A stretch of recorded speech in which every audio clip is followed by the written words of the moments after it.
Turn 1 Soul Ring. It's the cadence is throwing me off. Oh, I did do it again? Yeah, you did. Record.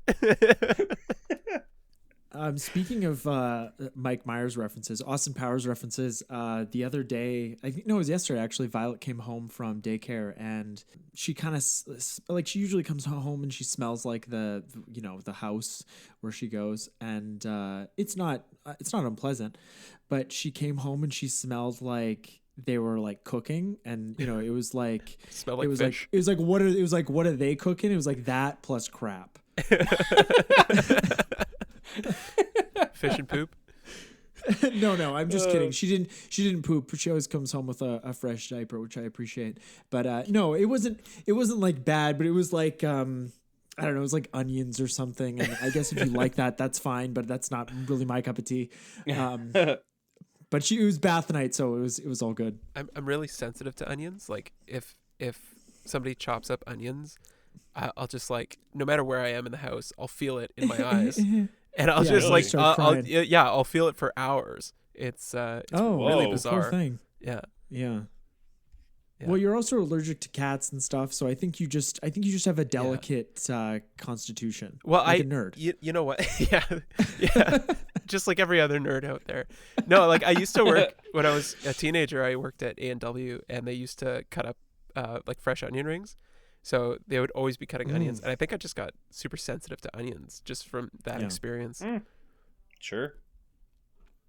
Well, live and learn, and let's start the show. This is Turn 1 Soul Ring. I'm Kevin. Hey, I'm Eric. And I'm Riley. And today we are going to be completing our Commander Legends set review. As usual, we go through the sets, the new set reviews that we do in Wooburg order. So we've already done white and blue. We've done black, red, and green. And today we're going to be covering the gold, colorless, and land cards that we're interested in talking about. Like, this is not a exhaustive set review, so we're not going to go over every card. But we do have quite a few gold cards to go over today. Before we get to our first gold card, though, Eric, how can listeners get in touch with us? You can find us over on Instagram at Turn 1 Soul Ring the podcast. You can throw us an email, turn1soulringthepodcast@gmail.com. We are throwing stuff up on over YouTube. Turn 1 Soul Ring the podcast is the best way to find us there. And we got a Patreon page. You want to support us? Check it out. Patreon.com/turn1soulring. Yeah, and like, we're a pretty mom and pop operation here. So if you literally send us an email or DM us on Instagram or comment on YouTube, we will respond to you right away, essentially. I actually got a very nice DM from a listener on Instagram the other day asking if we were eventually going to cover Karn's escapades into Mirrodin, long after the stuff we're doing right now for our Explained series. And, he just said that he loves the show, and, it's just very nice. So anytime you want to just let us know we're doing a great job, we're very appreciative of that. So always great to hear. Absolutely. That being said, though, it's going to take us a while for Karn to get to Mirrodin. We're next up is the Weatherlight Saga, so we're a while from that. But that's the plan. We'll get there. Our first gold card today, getting to the set review, is Arumi. Araumi? I think it's Araumi. Arami? Arami. Yeah. Of the Dead Tide. 1 blue-black for a 1/4 legendary merfolk wizard. And it has tap exile cards from your graveyard equal to the number of opponents you have. Target creature card in your graveyard gains Encore until end of turn. The Encore cost is equal to its mana cost. This is just... you could just do so many things with this. Getting that Encore cost kind of reminds me of... like Underworld Breach, where you give everything escape, but you give a creature with a powerful enter the battlefield trigger is just gonna be, you can just do some crazy things. Also, the art on this card, the like if you zoom in on this merfolk, it's got like the crazy like head tresses. It's, oh my god, I wish I had hair like that. Don't we all? It's incredible. Riley, you could do your hair like that. Yeah, probably. Just give me enough gel. Oh, yeah. Yeah, I know you're going to need the gel. And we'll help you color it blue. Sounds good. We can make a day of it. No, I love this card. I really am enjoying the encore mechanic, and it's nice to see that they give us a commander to kind of support that theme. And I just love the idea of, playing cards, like support cards like Stitcher's Supplier that mills you 3 when it enters the battlefield and when it dies. So you could get like a nice role player in there to just fill up your graveyard, and then play things like what's that vampire from Ixalan that draws you a card and makes you lose a life? It's a 2-mana vampire. Dusk Legion Zealot. Yeah, that's the one. Yeah. Be able to just play cheap, efficient, enter the battlefield, draw a card kind of creatures, just to start like refilling your hand, getting more resources, developing your board, developing your game, and then just like finish off with some haymakers like Grave Titan and things like that. Sounds like a lot of fun. Yeah, and it does, and just that flexibility, I think is my favorite part about this card. You could also go Merfolk Wizard Tribal. Yes, you definitely could. Yeah, for all those black merfolks out there. Yeah. like Sig River Cutthroat. There you go. Yep. Hey.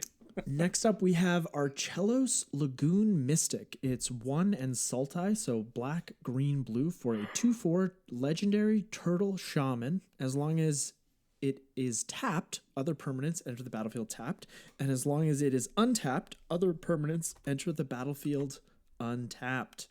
So it's sort of like a the bottom part is an orb of dreams, and the top part is a help me out here, guys. Amulet of Vigor. Yeah, it's similar to Amulet of Vigor. Amulet of Vigor is a little bit different, but yes, it has those abilities. And again, what I love about this card is the flexibility of if building around this as a commander. I think this would be great in the 99, but if you wanted to build around this as a commander, there is a lot of flexibility and there is a lot of different routes you could take with those two static abilities, and that's sort of what I want out of a commander, especially if it doesn't have ramp and card draw built into it. That's really what I want out of a commander. But this is good too. Yeah. It definitely has a very unique ability, and it's cool how this card is kind of like, it has the taxing effect to it, but then also we have the ability to make the most use of it, and it's not white. So yeah, really interesting. Yeah. You could definitely, like Kevin alluded to, like you could take it definitely like a control route and focus a little bit more on those taxing effects and try to control the game that way, or you could take it more of an aggressive route and use that the opponent's creatures entering the battlefield to your advantage to get an extra attack through with whatever board you're developing. So yeah, really cool commander, and it's nice that it's a Simic commander that doesn't say put an extra land onto the battlefield or draw a bunch of cards. Yeah, I do like the it is really a blank canvas, and it's refreshing, honestly. Well, let's also take like a card from our last episode, Reshape the Earth. Absolutely. Yeah. Yeah, it turns into a little ritual. Yeah. Yeah, and like there's so many cards that have effects when they become untapped. So if on your turn you have Archelos tapped, you have a bunch of your creatures or permanents come into play tapped, and then when they untap, you get all these triggered effects like that. That's another route that I've seen. Some early deck builds, some early brewing take this commander in. So there's all kinds of things, and it's also like a decent budget commander as well. And of course, I've seen stacks, but I think stacks is kind of, at least I think in my experience, it's kind of like Infect. Like it's something that you sort of try out when you first get into the format, and if you're not playing very competitively, then you sort of just abandon it so that you can keep playing with other human beings. Yeah. Oh yeah, for sure. Next up, we have Belle, Corrupted Observer. She is a black and a green for a legendary zombie elf, 2/2. At the beginning of each player's post-combat main phase, that player adds 2 generic mana for each of your opponents who lost life this turn. This is a really, really cool effect. I like this creature a lot. Yeah. Because you go ahead. I was going to say it works well with extort. You know, like just cast something, extort, then on your post-combat main phase, assuming you're playing with 3 other opponents, get 6 generic mana out of it, or colorless mana out of it. Yeah, and it kind of protects itself in a way too, because if your opponents are, playing a deck where they're dishing out mana or dishing out damage throughout the course of the game, they're not going to want to remove this from the battlefield because they're going to be getting benefit from it as well. Yeah, it is a nice little like party card that way where everyone can definitely make some good use out of this and just kind of like lets people play a little bit more. I like it a lot. Next up, we have Blim, Comedic Genius. It's 2 black-red for a legendary imp 4/3 with flying.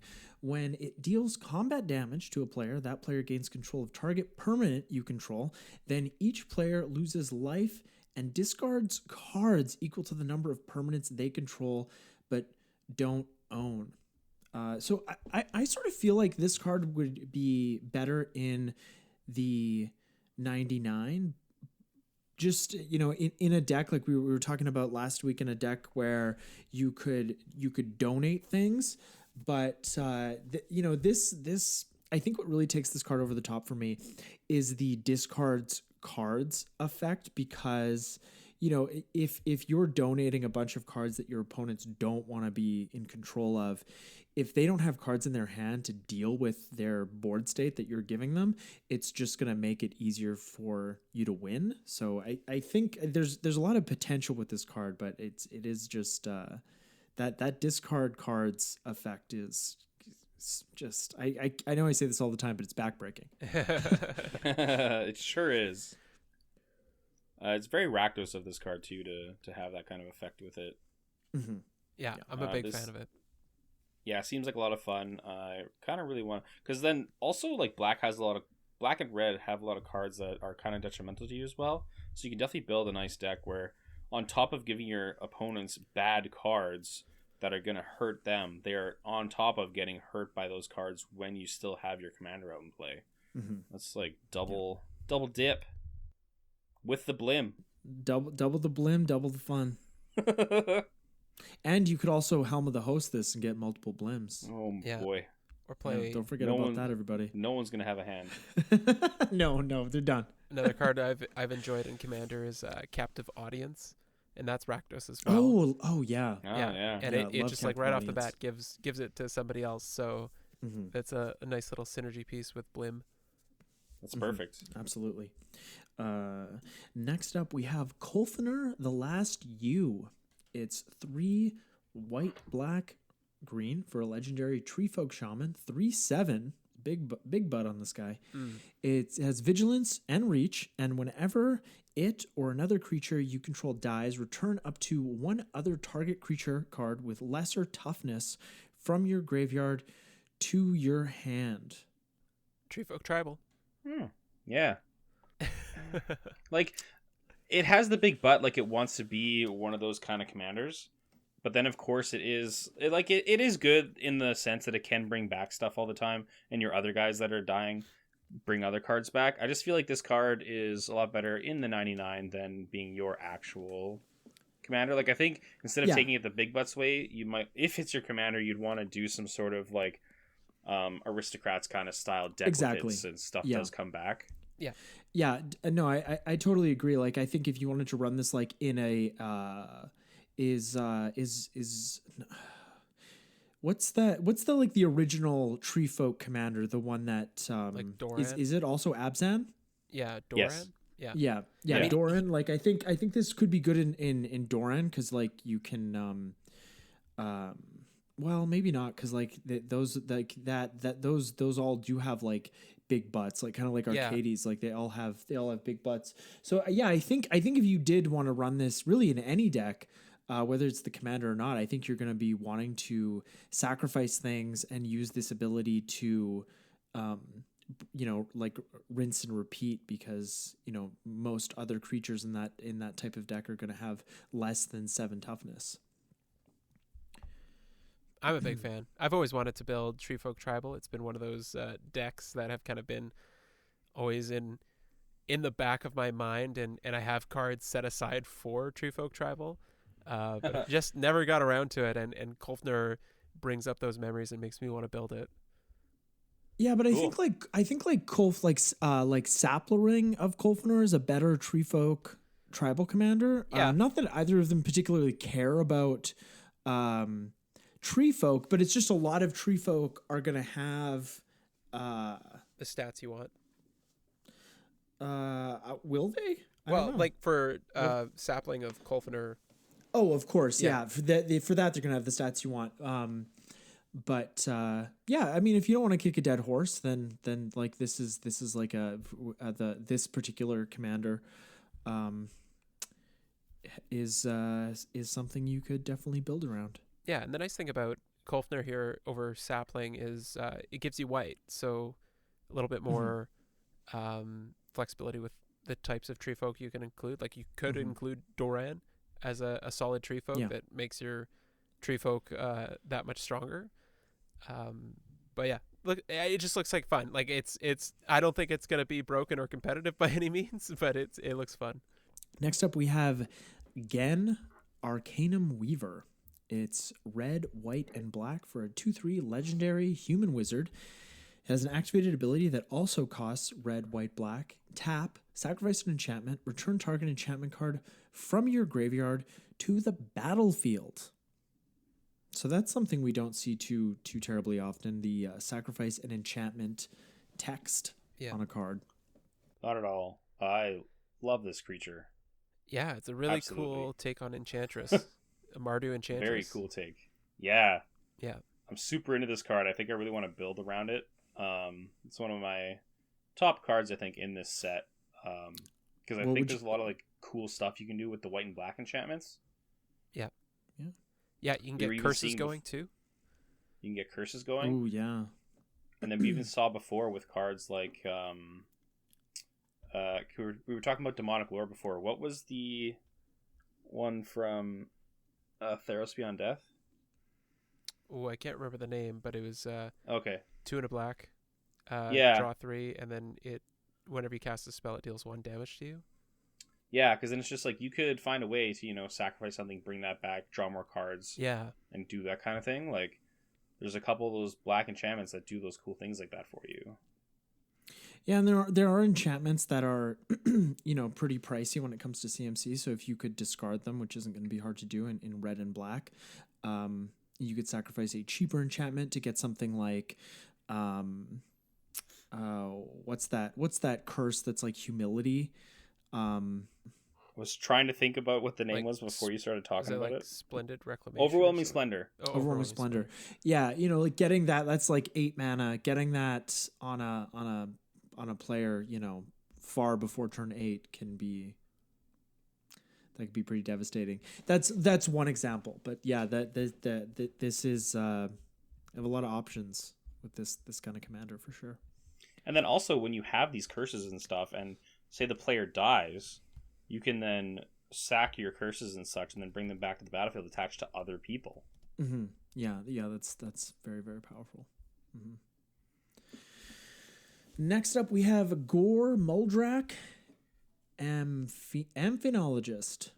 He's 1 green-blue for a legendary human scout, 3/2. You and permanents you control have protection from salamanders. That's relevant. Perfect. At the beginning of your end step, each player who controls the fewest creatures creates a 4/3 blue salamander warrior creature token. Hell yeah. This is just fun. Yeah, I love this card.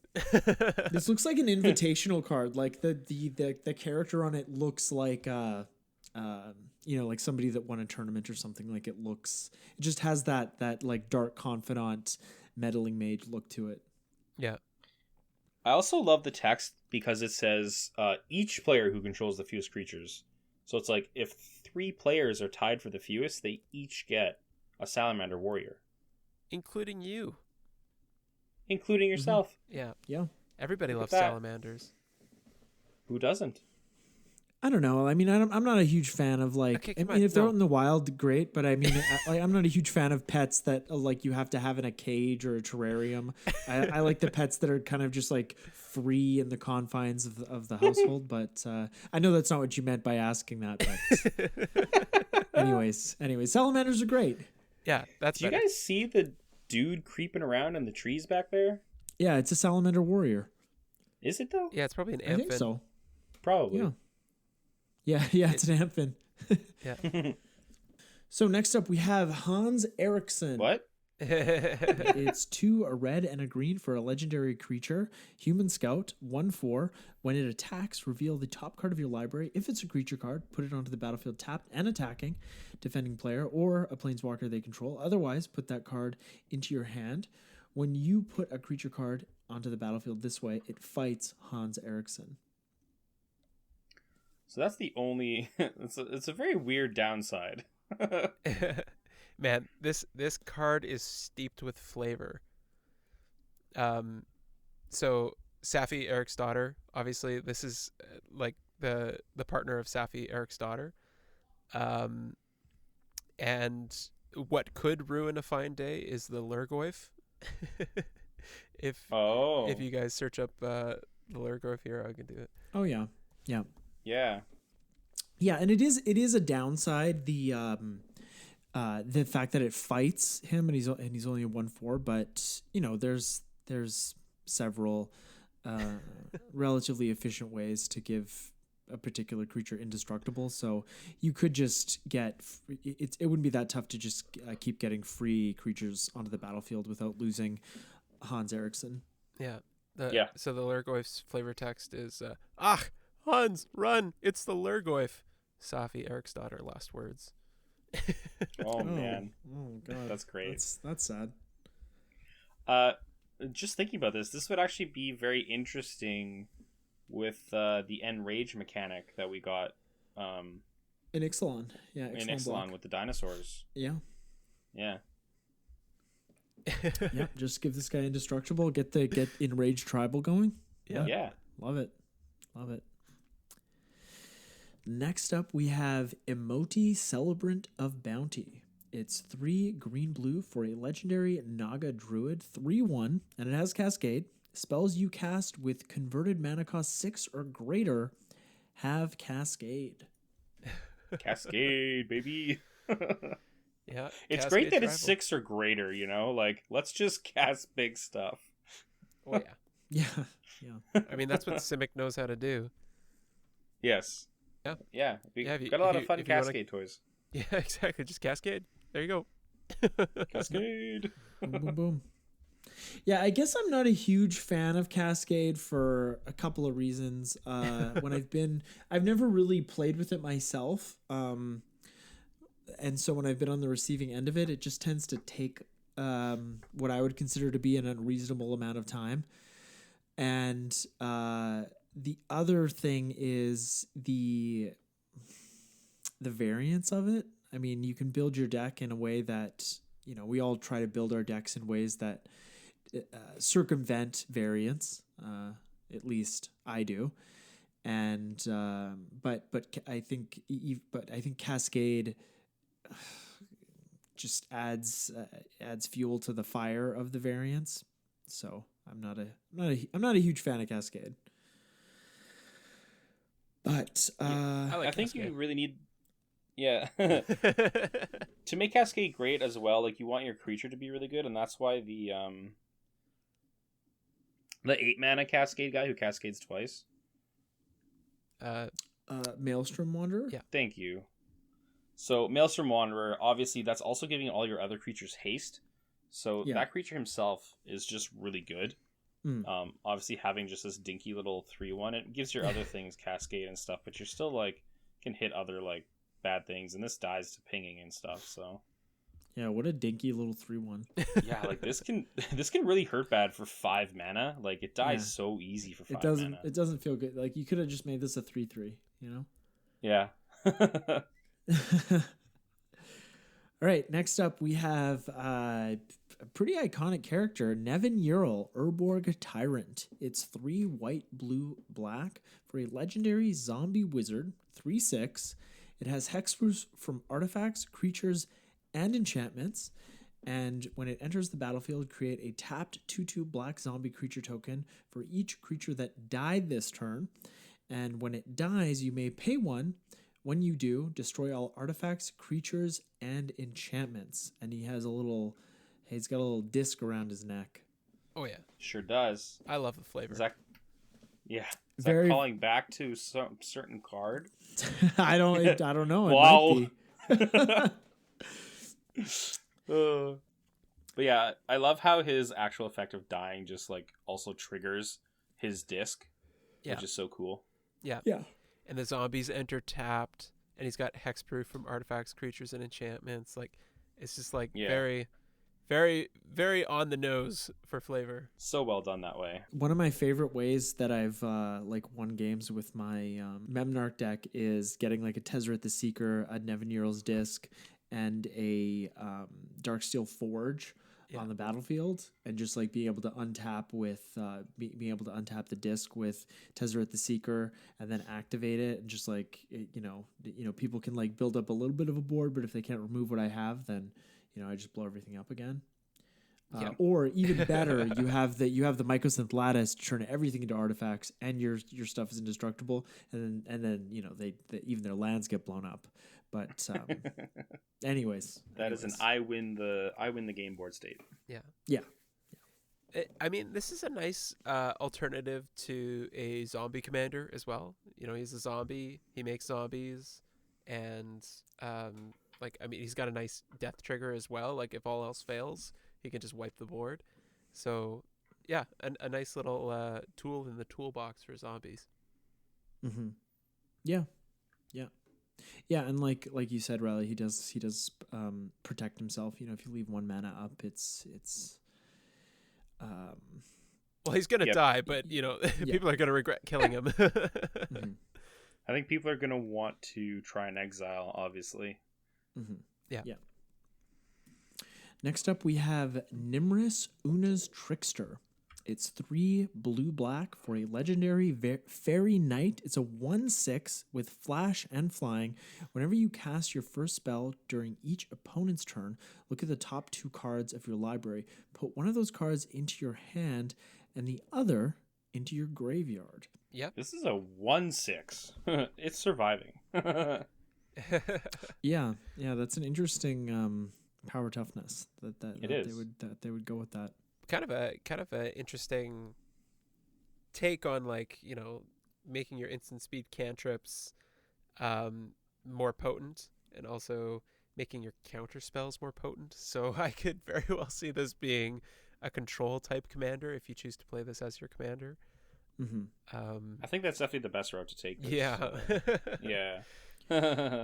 And it is nice that the card goes into your graveyard. You're in these colors. There's lots of ways to manipulate your graveyard. So sure. Even though one card's going to your hand and the other's going into your graveyard, in the right deck, it is tantamount to drawing 2 cards.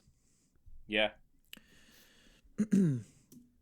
Next up, we have Obeca, Brute Chronologist. It's 1 in Grixis, so blue, black, red for a legendary ogre wizard, 3/4, and it has an activated ability. Tap. The player whose turn it is may end the turn. Love it. Yeah, no, this, it's very, very, very powerful. It's like Sundial the Infinite on a stick. Yeah. What? So great. I love it. There's so many end of turn shenanigans you can do with this kind of card. I'm a big fan. You can even play things like Final Fortune, which gives you an extra turn, and then you lose the game at the end of that turn. But when that lose the game trigger goes on the stack, you just end the turn. So you just get 2 mana red extra turn spell. Yeah, good stuff. Yeah, absolutely. And then there's also those fringe cases where you can help somebody else out. Because if somebody's doing something to someone else, you can be like, hey, I can, protect you this turn if you want. Yeah. Because you can choose that player and they can end the turn. Yeah. Next up, we have Yurlok of Scorch Thrash. It's 1, a red, a black, and a green for legendary Viashino Shaman 4/4 with Vigilance. A player losing unspent mana causes that player to lose that much life. And you can pay 1 to tap it. Each player adds black, red, and green mana to their mana pool. Mana burn. This card brings back mana burn. This is so cool. It's so funny. Yeah, very, very cool commander. I love this card. I love this card. And I've tried to put a list together on like based around this commander. I just feel like it's gonna. It seems like it's gonna do something, but I don't think it's gonna do a whole lot.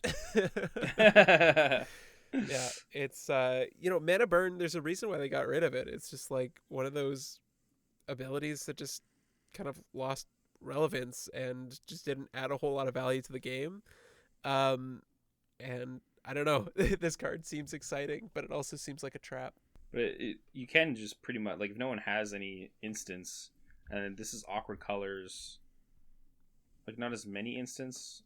I think blue is the biggest color to have instance in a lot of games. Yeah, like it's not that it's not that tough to like there are a couple of equipments that you can equip that have like a pay 3 to untap, and if you have it's not even going to take that much generic mana to kill your opponents. With this. Just to give everybody enough mana to do some damage. And then you've also got like enchantments like Instill Energy, which gives you like a free untap into the turn. Right. So yeah, there's definitely some synergies you can put together with this card to deal some burn damage. I just feel like it's I don't know. It'd be interesting to see it go off, but I don't know if it's quite there. Yeah, I think if you really want to like win with this this kind of effect, I think you do have to go the more combo route. And you're in black, so you do have access to all those tutors, and you're in green, so you do have access to all the ramps. So I think it could be relatively smooth, but you're also putting a target on your back because it's pretty clear what you're trying to do. Next up, we have Zara Renegade Recruiter. It's 3 blue-red for a legendary human pirate. It's a 4/3 with flying. When it attacks, look at defending player's hand. You may put a creature card from it onto the battlefield under your control tapped and attacking that player or planeswalker they control. Return that creature to its owner's hand at the beginning of the next end step. It's quite interesting. It's definitely a fun ability. Obviously, taking a creature permanently with this is quite a little too powerful, I guess. Yeah. So they're like, we'll let you give the creature back. But on top of being able to do that, like you do get information throughout the whole time as well, which is always nice. So I'd run it in the 99 of Obeca. Hey, cool, nice. Because then you just like that keep the a creature. lot. Yeah. Yep. Yeah. Overall, I'm not totally excited about this as a commander, but it's kind of an interesting effect for the 99. And it's flavorful, like pirates, you steal something and then they give it back, right? They do that, right? and then you go, arr. Before you attack each opponent, arr. So that was our last gold card. We're moving on to colorless here. We have, first up, we have Commander's Plate. It's, and there's actually, I've seen like a few, like alters of this card already where it's just like a plate of food. Those are, those are pretty good. But anyways, it's 1 mana for an equipment. Equipped creature gets +3/+3 and has protection from each color that's not in your commander's color identity. It has equip commander 3 and equip to regular creatures 5. So I think this is an auto include in SRAM, even though it has the like that 3 equip cost. It's a bit too rich for my liking, but it's probably worth it. It's worth it because like the flexibility of the protection, you're getting protection from every other color except white. But yeah, really my only complaint is the equip cost. But there's so many ways to equip or there's several ways to equip for free and you know, in a deck where you really want to utilize this. Even the 3 mana isn't going to be that steep, but any equipment that costs 1 to cast, you know, I give it a good inspection because you know, just pay 1, draw a card. That's what I always think. I'd slam this in Bellon. Yeah, man. Wandering Knight. Very, very much in the same wheelhouse as SRAM. But this is just a powerhouse for Bellon because not only can he use his own ability to reduce that equip cost if it comes down to it, but giving him +3/+3 and protection from 4 other colors is like, yeah, that's a beating. Yeah. Oh yeah. Yeah, it's definitely one of those cards that is, it's really cool because it uniquely shines more in monocolored compared to more colored decks. Yeah. So I would definitely see this maybe played more in like the monocolored to 2-color decks. Yeah, and other equipment decks like even like Valduk would easily play this as well. Yeah. So, yeah, good card. Yeah. And it's also like a nice little bonus that you get the +3/+3. Like that's not nothing either. Yeah. Yeah, it's especially really when Bellon gets double strike if he has if he's equipped with 2 or more equipments. Yeah, exactly. Yep. It's a house. Equip him with some rocks. Yeah, give him some rocks. Yeah. Too bad. Yeah, if you're running Voltron Bellon, you don't get rocks from your trusty goblin friend. Sadly. Next up, we have Horizon Stone. It's 5 mana for an artifact. If you would lose unspent mana, that mana becomes colorless instead. So now we have this Omnath effect, or also Krufix. Yeah, we have this effect in every color. And this. Yeah, you guys are right. This is more of a Krufix effect because the original Omnath, it's green mana. Yeah, and Krufix is in the flavor text. Yeah. But yeah, it's just nice to have this effect in any color that you want, and it's definitely going to be a removal target. But yeah, I think 5 mana is a reasonable cost for something like this. I think any lower, and it would be a bit broken. Yeah, and you could run it in Urlock just to prevent you from dealing with mana burn. Yeah, well, you probably should. Yeah. Yep. If you're going to, it might be a trap though. Might be a trap. Yeah. Yeah, like I think this is kind of just an easy card to be able to jam into stuff just for what it does. Yeah, absolutely. This is just what. Yeah, it's sort of a. It's just one of those like great utility cards that you literally could put in any deck, and yeah, there's not really a whole lot else to say about it. I mean, you could put it into any deck, but it is 5 mana and it doesn't do anything by itself when it comes down. So, I mean, if you're being mana efficient with the cards in your hand, like theoretically, this is probably not going to provide as much value as you'd think. But if you're in a deck that's looking to generate and hold on to tons of mana, then yeah, this is going to be a powerful effect. Okay, next up we have the most polarizing card in the set. It's Jeweled Lotus. It's 0 mana for an artifact. You can sacrifice it to add 3 mana of any one color to your mana pool. Spend this mana only to cast your commander. How can Wizards print? It's so broke. Oh my god. Oh my god. What are we going to do? I'm going to quit the show. So I think like everybody's had time to let this percolate, and like, you know, the content creators that talk about cards as soon as they're spoiled have talked about this card, I'm sure.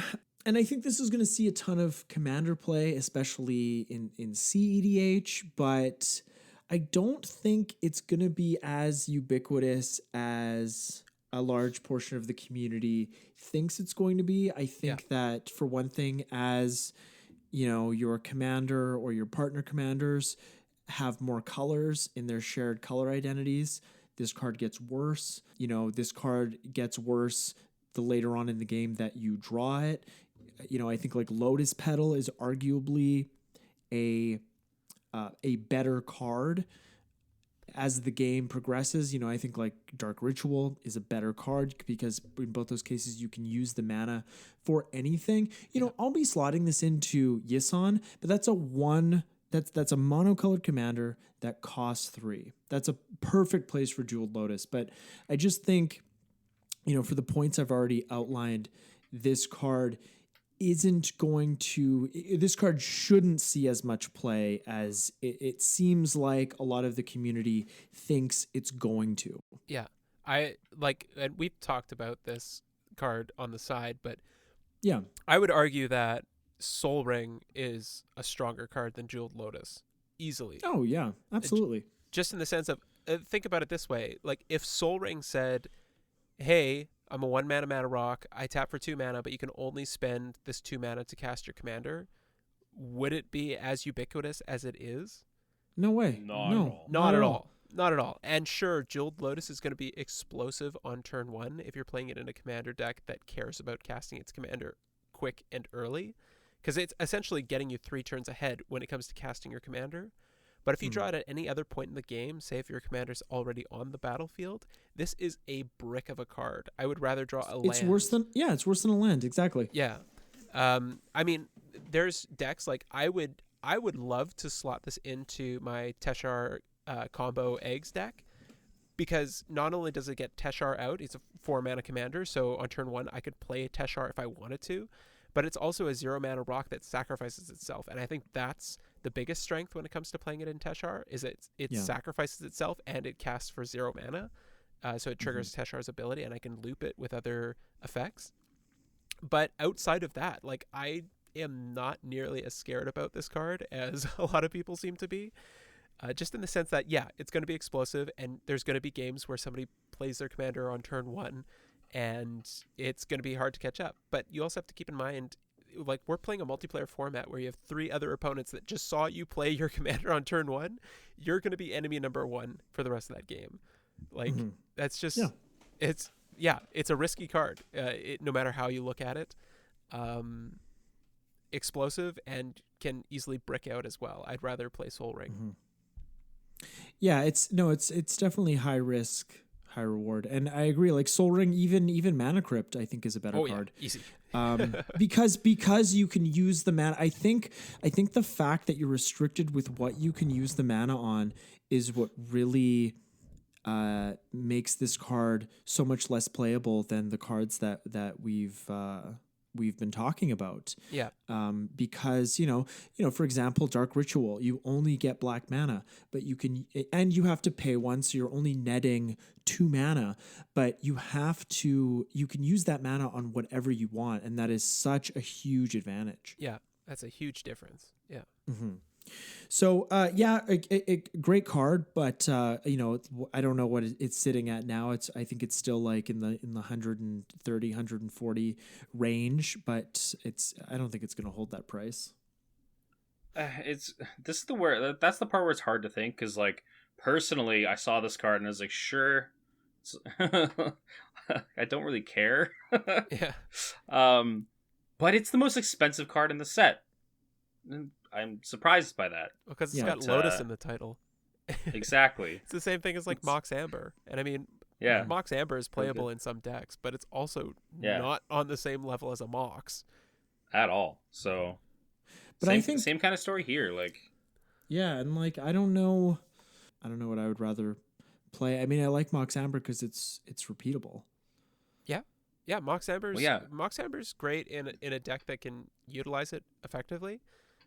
But it also isn't really much of a ramp card, like unless you're playing that legendary Kobold. Then it becomes a ramp card. But otherwise, like it's more of a synergy piece or a role player, and like it could likely combo out in Kethis and other decks that care about having like a cheap mana rock that is only active when your commander's on the battlefield. This is kind of the opposite, where it's only effective when your commander's not on the battlefield and when you want to cast it quickly. But even Mox Amber has more flexibility than that because Sure. well, first of all, you can use the mana on whatever you want, and it Yep. only cares about it's legendary creatures and planeswalkers, right? Yeah, so it doesn't necessarily have to be your commander. It could be Yeah. whatever other legendary you have going on. Mm-hmm. And then also, like, Commander is a 100 card format. Yes. Like, so. Yeah, I think people like most of the I think concern that I've seen comes from the context of having this on turn 1. But I haven't seen too many perspectives of having this on turn 8 when your commander's already out on the battlefield. Like, Yeah, right. and those are real downsides. Like that's not nothing. Like, that card has a ton of downside to it. And having this on turn 1 is going to be the minority. It's just like having Mana Crypt or Soul Ring on turn 1. Yep. You know, we've all played Commander for long enough to know that is the minority of the games that we play. Yeah. So I think, and I think like as deck builders, I think that's especially when it comes to the singleton formats, that's what we should be keeping in mind is the worst case scenarios. You know, like that's why we put Harmonize in our decks, because sometimes you just need to draw 3 cards for 4 mana. Yeah. Oh yeah, love Harmonize. All right, so let's move on to our last colorless card here, even though we're going to move on to lands, and those are colorless. We have another reprint. It's Scroll Rack. It's 2 mana for an artifact. Pay 1, tap, exile any number of cards from your hand face down, put that many cards from the top of your library into your hand, then look at the exiled cards and put them on top of your library in any order. Just the old switcheroo. Yep, good old top I deck was- manipulation. I was waiting for this, and here it is, and need to pick up a copy. Yeah. Yeah. No, this is a much needed reprint. Much needed. I remember buying these when they were like $20. I can't believe how expensive this card got. I didn't realize it was not on the reserve list until I saw Yeah. this reprint. Well, it was on the list, Kevin. Oh, it was on from the Zendikar. Oh. Oh, that really hasn't affected its price. No, No, of course not. not at all. But yeah, it's great to see this. I'm excited for this. Now I just need a Sensei's Divining Top reprinted again. We're good to go. Yeah, and this is just this is I love this card in my Narset deck. That's when I bought my first copy when I was building that deck. But it's just great in any deck where you're wanting to cast cards off the top of your library, or if you have a lot of shuffle effects, and it's great. It's great in those scenarios as well. So let's move on to the lands here. This is our last section. First up, we have Guildless Commons. It enters the battlefield tapped, and when it enters the battlefield, return a land you control to its owner's hand. So Eric, I put this on the list for you because you're an advocate for bounce lands. And this is like an ancient tomb that comes into play tapped and returns a land to its owner's hand. But what do you think about this? Are you gonna pop this into any decks? Nope. Because it's strictly worse than all the other bounce lands because it's only colorless mana. Yeah, Like- you're right. There could be a very fringe case where it's like I am running like a colorless deck, and sure we'll throw one of these guys in there, but it's like that's maybe the only time. Yeah, Yeah. I mean, you could use it in like Kozilek the Great Distortion to bounce a land to your hand, so you could pitch to counter somebody's jeweled Lotus on turn 10. Yeah, I feel like I'd want to let that resolve, just so they feel worse about it. I don't want to spend a card on it. That's fair. Yeah. The cool thing. I was gonna say I would counter their Lotus Petal though. Yeah. I would counter that. Yeah, like the bounce lands are still dual color, which adds a lot of value to them. And it's like, let's make a bounce land colorless. It's like, why? Like, I think it's still better to like, there's so many mana rocks that just tap for colorless mana. We don't need a land that bounces another land to make more colorless mana. Like, we still have other Yeah, there's cards, so like yeah, Temple and of the False God and stuff. Like I don't know. yeah, and if you want Yeah. more like bounce lands that tap for 2 mana, you have that whole cycle from Visions that like tap, like they bounce their basic land type to the hand, and then they tap for like 1 in a blue or like 1 in a red. Yeah. You have that whole cycle as well. So I like the flavor of the card. I just don't think it's I don't think it's the time for this kind of effect to shine. yeah. No, totally. So next up here we have I just have the Battle Bond enemy lands. We have like Vault of Whispers here. It enters the battlefield tapped unless you have 2 or more opponents. And this particular one is the Orzhov land, so it taps for white and black. The other lands are, we've got the Izzet land, so it taps for blue and red. We have the Golgari land, it taps for green and black. We have the Simic land, it taps for blue and green. And we have the Boros land, which taps for white and red. So it's nice to see them completing this cycle. These are great lands. I think the only thing that would make these better is if they were fetchable.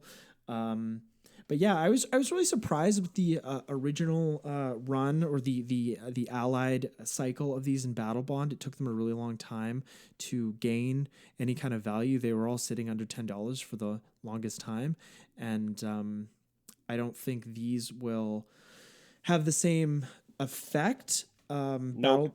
Battle Bond was a lower priced set, and also enemy colored lands are more sought after because there's so many situations where we only have the allied cycle of lands, so it's just they just end up being more sought after. But yeah, just a great. It's always nice for them to complete a cycle of lands. What would be really nice is if when a set came out they just did the full 10. But I don't know anything. Can't do that. I don't know anything about marketing or making money or anything. So yeah, don't talk to me about it. And last but not least, here we have War Room. War Room. It's a land. It taps for colorless, and you can pay 3, tap it, pay life equal to the number of colors in your commander's color identity, and draw a card. Oh yeah. This like lands that tap for mana and also tap to draw you a card. Super good. Yeah. Goes in every deck. Pretty much, yeah.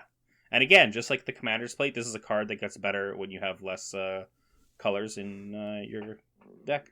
Yep. Yeah, good in 0, 1, 2 color decks. I would easily run it in. I don't know if I'd run it in like 3 color decks, maybe. Definitely not 5 color decks. I don't want to get hit for 5 and then draw a card. Just draw a card. That seems too expensive. but yeah, I like the design in that it's definitely rewarding, like monocolor decks. Mm-hmm. Yeah. No, I'm definitely gonna be sliding a copy into Kozilek. Yeah, because you pay 0. Pay 3. Yeah. Sorry, pay 0 Pay life. 3, pay 0 life, draw a card. Yeah. All right, everybody. Well, that's the end of our Commander Legends set review. Thank you for listening, as always. And Ainsley, thank you for the work that you do each and every week. We're going to be back next week to... well, I probably shouldn't spoil it, but it's going to be Commander Legends related. If you are excited about Commander Legends and you have been watching the spoilers and you're excited about cards that we didn't talk about and you want to let us know where you're going to put them or where we should put them or what you're going to do with them, you can email us, you can comment wherever you're listening to this, you can slide into the DMs on Instagram, let us know what you think. And yeah, like I said, we'll be back next week for more Commander Legends related content, but until then, we're just gonna have to say bye. Bye. Guess we will. Blim. Bye, everybody. Yeah, Blim. Bye. Get your Blim on. You're a lock. Turn 1 Soul Ring.